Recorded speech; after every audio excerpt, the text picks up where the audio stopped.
Hello everyone, welcome to the New Hope Community Church. My name is Perry and I'm going to be doing the message tonight. We're currently in a series called The Fall Feasts. A couple weeks ago, Brian taught about Yom Teruah, the Day of Trumpets. Last week, Rick spoke on the Day of Atonement, or Yom Kippur. Today I'm going to speak on the Feast of Tabernacles, which is also called the Feast of Booths, the Feast of Tents, and the Feast of Ingathering.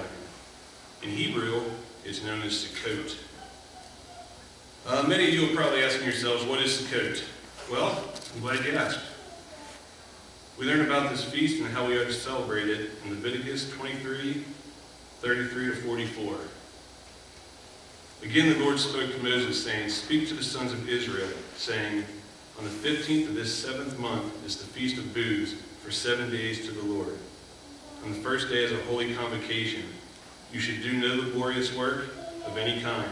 For 7 days you shall present an offering by fire to the Lord. On the 8th day you shall have a holy convocation and present an offering by fire to the Lord. It is a holy assembly. You should do no laborious work. These are the appointed times of the Lord, which you shall proclaim as holy convocations, to present offerings by fire to the Lord, burnt offerings and grain offerings, sacrifices and drink offerings. Each day's matter on its own day, besides those of the Sabbaths of the Lord, and besides your gifts, and besides all your votive and free will offerings, which you give to the Lord. On exactly the 15th day of the 7th month, when you have gathered in the crops of the land, you shall celebrate the feast of the Lord for 7 days, with a rest on the first day and a rest on the 8th day. Now on the first day you shall take for yourselves the foliage of beautiful trees, palm branches, and boughs of leafy trees and willows of the brook. And you shall rejoice before the Lord your God for 7 days. You shall thus celebrate it as a feast to the Lord for 7 days in the year. It shall be a perpetual statute throughout your generations. You shall celebrate it in the 7th month. You shall live in booths for 7 days. All the native born in Israel shall live in booths, so that your generations may know that I had the sons of Israel live in booths when I brought them out of the land of Egypt. I am the Lord your God." So Moses declared to the sons of Israel the appointed times of the Lord. So, some points to take from the verses. Sukkot is to be held on the 15th day of the 7th month. It lasts for 7 days. The first and 8th days should be a holy convocation and Sabbath rest. Yes, the 7-day feast has an 8th day. All things are possible with God. Offerings are to be made to the Lord. You are to wave branches and rejoice, and live in tabernacles for 7 days. These are the appointed times of the Lord. Remember, even though these feast days are often called Jewish holidays, they are God's holy days. So why are we to do these things? Verse 43 tells us, "So that your generations may know that I made the Israelites live in shelters when I brought them out of the land of Egypt." So, since the reason he wants us to celebrate this feast is to remember that time, let's go back and take a look. Recall that God's people, Israel, had been living and eventually enslaved in the land of Egypt for 400 years. Now, just as a reference for how long that is, the Mayflower came to America in 1620, so that's been about 400 years now. God raised up Moses to bring his people out of the land of Egypt. Before they left Egypt, God sent 10 plagues to show his sovereignty, culminating with the Israelites being commanded to sacrifice a lamb and apply the blood of the doorpost on their houses, so that when the final plague came, the death of the firstborn son, it would pass over their homes and they would be protected. This would later be commemorated by the first appointed feast time that God lays out in Leviticus 23, the Passover.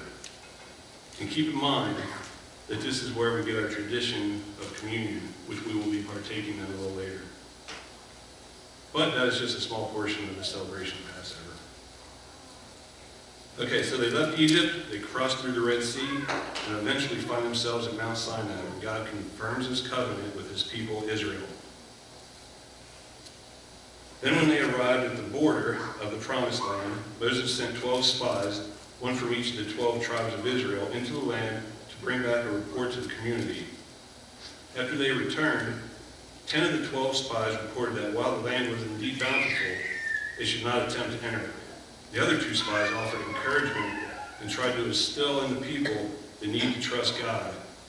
But again, like several times before and several times after, they doubted and grumbled against God, wishing to return to Egypt. Finally, God said, "Fine, I'm not going to force you to obey me, but all those who didn't put their faith in me would not enter the promised land." So they were sentenced to wander the desert for the next 40 years until all that generation, those of about 20 years and older, died, with the exception of Joshua and Caleb, who had brought back good reports and tried to rally the community to trust that God would deliver the land into their hands. While they were wandering these 40 years, they dwelt in tents, or tabernacles. This is what God is drawing our attention to. So let me ask you, why do you think God wants us to remember that time?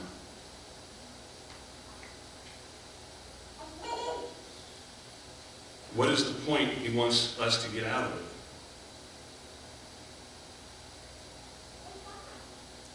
While you're thinking about those questions, you may have noticed this structure. We use the word tabernacle or tents to describe this holy day. As I said earlier, the actual name for it is sukkot, which is the plural form of sukkah, which is the Hebrew word for tent or tabernacle. This is just an example of a type of sukkah. More specifically, this is a special sukkah that is still used today in some traditional Jewish weddings. They call it a chuppah. But in general, this is the type of structure which God tells us to build and dwell in for 7 days. It can vary in size, structural integrity, and ornateness. So this is a traditional sukkah. This is sukkahs built over the patios and decks in Israel. I'm not really sure what this is. Some kind of mobile sukkah. And then this is a wedding chuppah. So then some more questions may arise. Why do they use a chuppah in Jewish weddings? And what does this have to do with the Feast of Tabernacles? Although marriage today doesn't carry the same weight it once did, as Christians we should realize that marriage is a template that God put in place to show us a picture or pattern of what our relationship with Him should look like.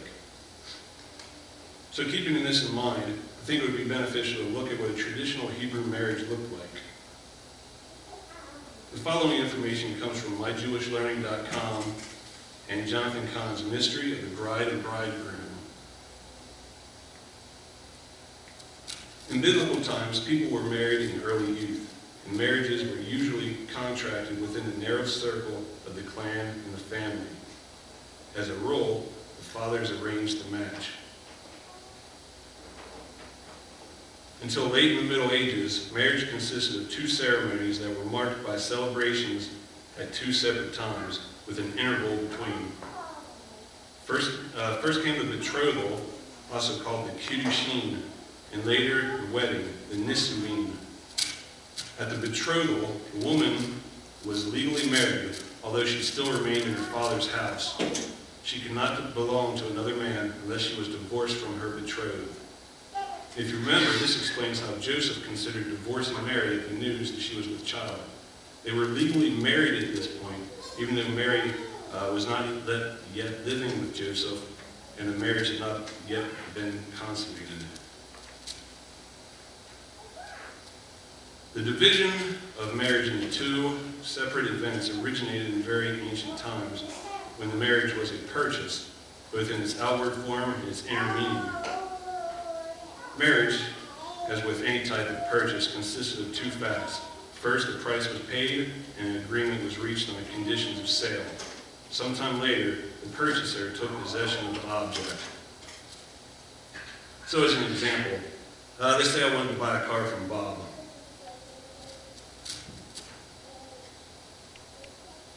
I meet with Bob on Monday, and and we agree on the price. I tell Bob that I can't pick up the car until I have a chance to clean out my garage. I should be ready to pick it up on Friday. He's okay with this. And I give him the money, and he signs the title over to me.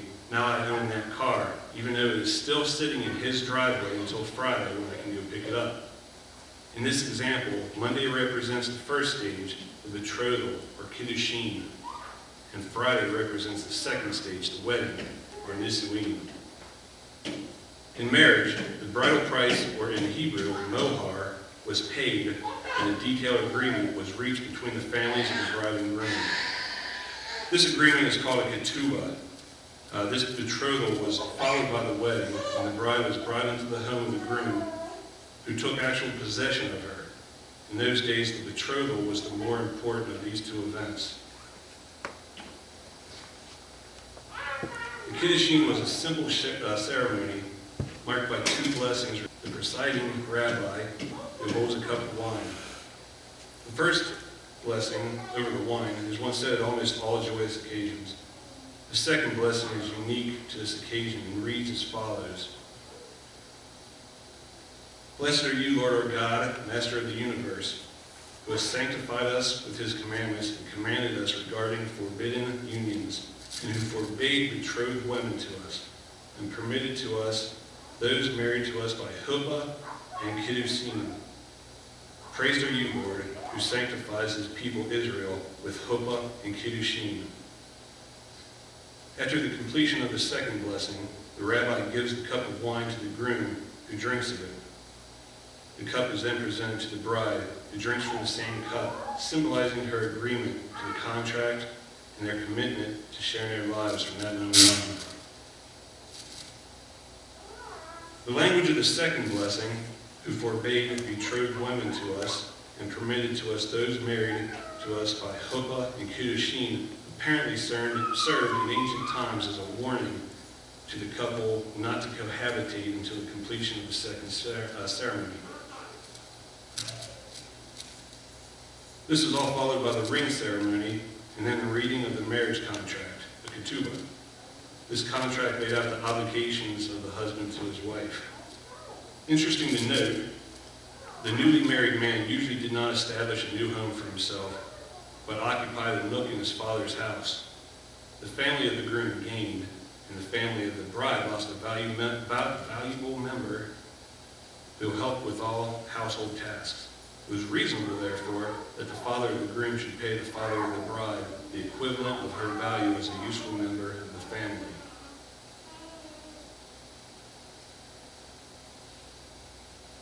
So the following is a basic overview of what the traditional Hebrew marriage looks like.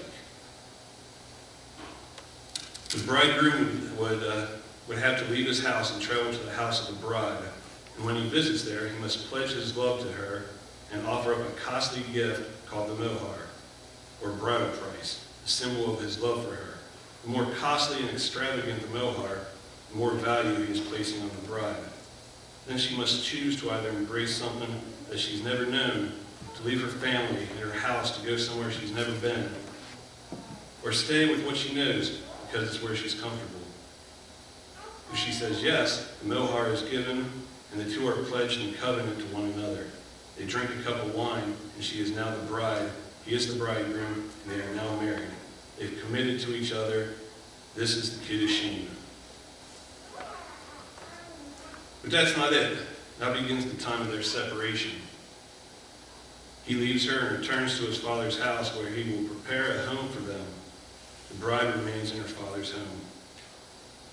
The bride spends the time of their separation preparing herself for her groom. Everything looks the same for her. She still lives in her father's house, but she is no longer of it. She is now the bride. She is pledged. She is in a covenant. She belongs to the groom.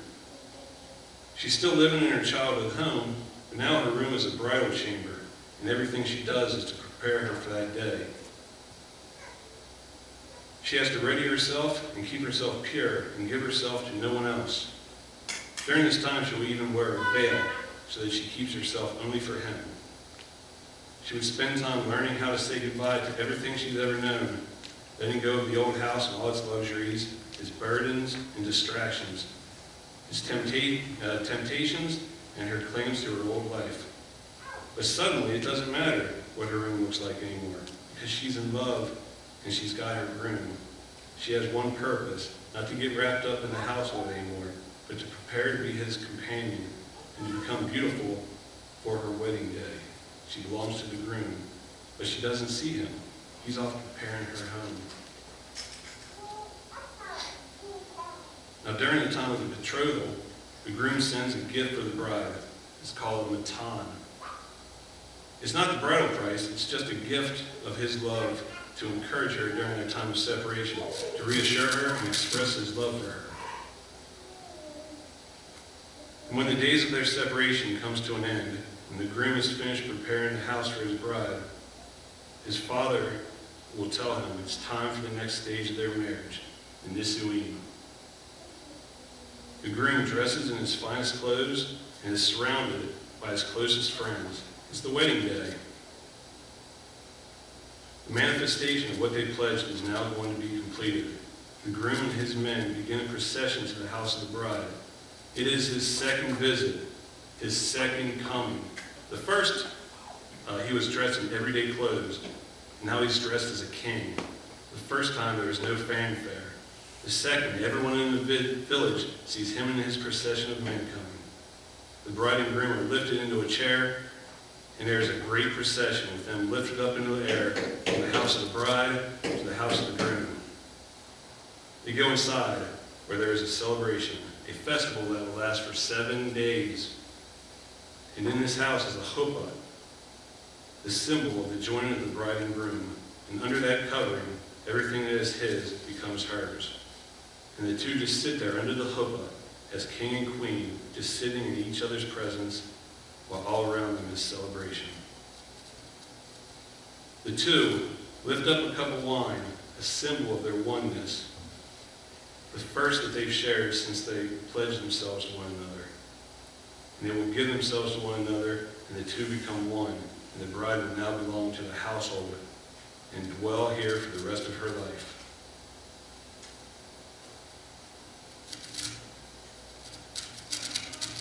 So, going back to the question, why does God want us to remember that time of wandering in the desert? What is the point he wants us to get out of living in tents? What do tabernacles have to do with weddings? Let's draw some connections now.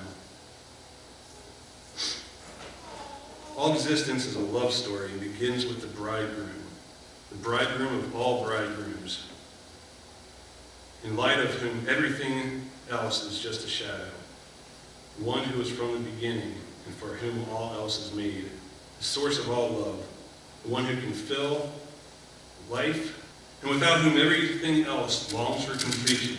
Without his love, everything else is wanting and nothing makes sense. Who is the groom? The groom is the eternal. The groom is God. He is the Almighty. He is the King of the universe. In Hebrew, the word groom, katan, comes from the word that means one who joins himself in love. So who is God? He's not cold or distant. He's the one who longs to join himself in love to his beloved. Isaiah 54:5 says, "For your husband is your maker, whose name is the Lord of hosts, and your Redeemer is the Holy One of Israel, who is called the God of all the earth." So, who's the bride?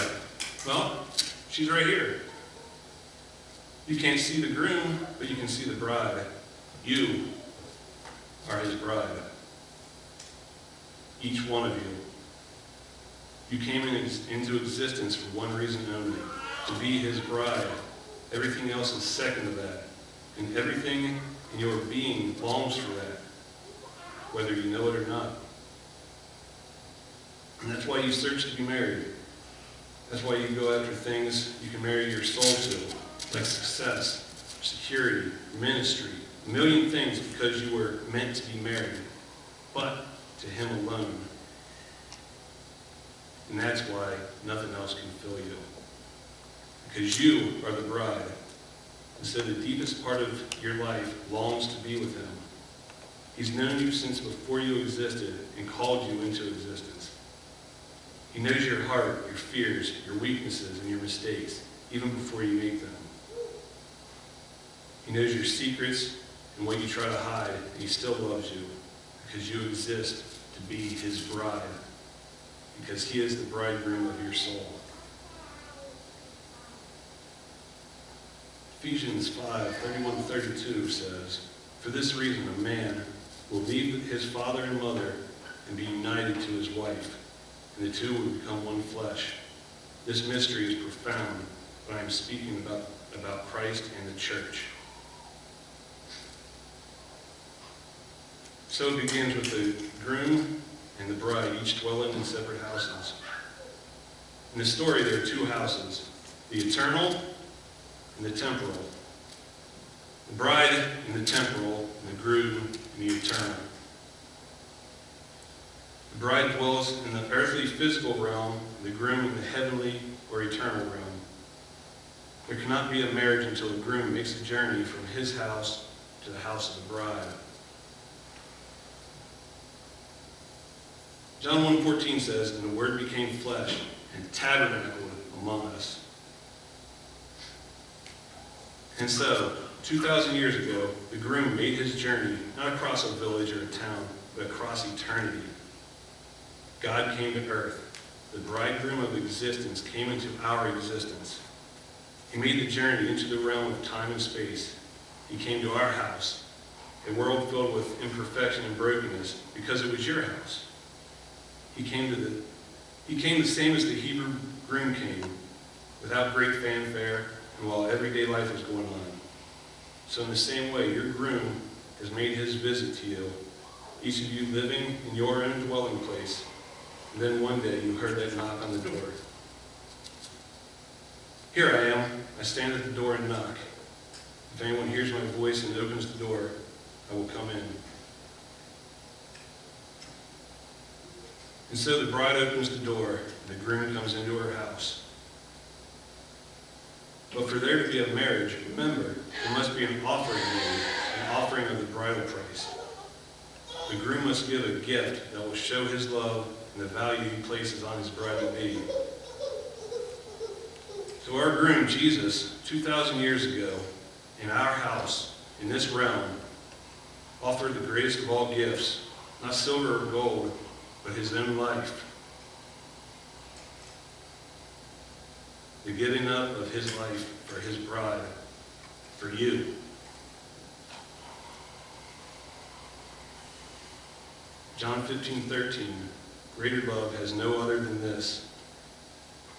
Greater love has no one than this, that one lay down his life for his friends." But remember that the agreement is sealed with the drinking of a cup of wine. The bride and the groom commit themselves, you and he, by the drinking of a sacred cup of wine, their communion they've made to each other. The first step of the marriage, the kiddushin, all takes place in private, in the house of the bride. Here and now, the covenant is made. If you, the bride, accept the groom's gift and agree to belong to him, will you join me in sealing this agreement with the taking of communion?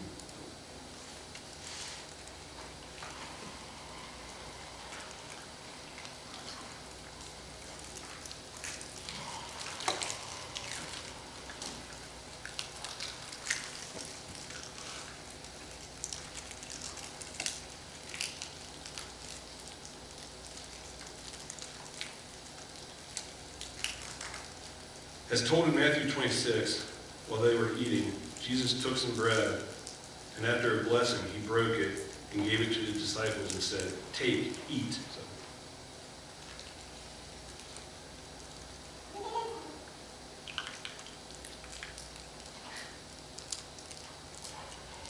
And when he had taken the cup and given thanks, he gave it to them, saying, "Drink from it, all of you, for this is my blood of the covenant, which is poured out for the many for forgiveness of sins. But I say to you, I will not drink of this fruit of the vine from now on until that day when I drink it new with you in my Father's kingdom."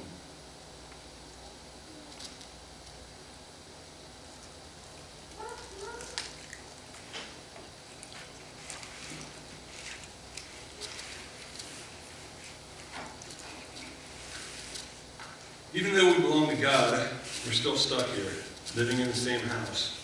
But this is the time of separation, the time of preparation.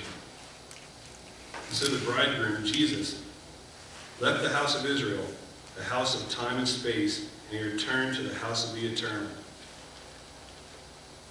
We are separate now. We must be separate, but not like before, because now we are separate for only this purpose, to prepare ourselves for each other and for eternity. The groom Jesus is preparing a new home for the bride. John 14:1-3 says, "Do not let your heart be troubled. Believe in God. Believe also in me. In my Father's house are many dwelling places. If it were not so, I would have told you. Where I go to prepare a place for you. If I go and prepare a place for you, I will come again and receive you to myself, that where I am, there you may also be." And the bride is preparing herself for the groom. Revelation 19:7 says, "Let us rejoice and be glad and give the glory for him. For the marriage of the Lamb has come, and his bride has made herself ready." Don't forget the ketubah. The ketubah is the Torah, the Word of God. It is the terms of our union. It tells us what is expected of us and how God will provide for us if we obey him. John 14:23, Jesus answered and said to him, "If anyone loves me, he will keep my word, and my Father will love him, and we will come to him and make our abode with him." So we are separate from our love, but everything is different. The bride, you, are no longer of this earthly house. Your priorities are not supposed to be on the building into this house, but rather your efforts should be clearly focused on preparing yourself to be his bride and focus on loving him. That brings us to the last stage of the marriage, the wedding. And so when the groom, Jesus, is finished preparing the house for his bride, the Father decides that the days of our separation are over. Then Jesus is ready to come for a second time. The first was to make his pledge and his covenant. His second is for celebration. The second is to take us home. When he left, he promised to come again, and all that receive him twice. Jesus will journey again to the house of his bride, not across a village, but across time and space to our earthly abode. We will no longer be separated, but standing face to face. And he will wipe every tear from our eyes. You won't be concerned anymore with the worries of the world. It's not your home. It was never your home. It was only the place of your childhood and your preparation. Now you will no longer dwell in a house that passes away, but in an everlasting dwelling place. From the earthly to the heavenly, from the temporal to the eternal. It will be beyond anything you ever imagined, and you will know that you are home. Would you agree that the promise of this is indeed worthy of a great celebration? That's what the Feast of Tabernacles is all about. This year we are still memorializing it here in our temporary house. But one day, we will be celebrating our marriage to the Lamb of God, Jesus, in our new home, our eternal home.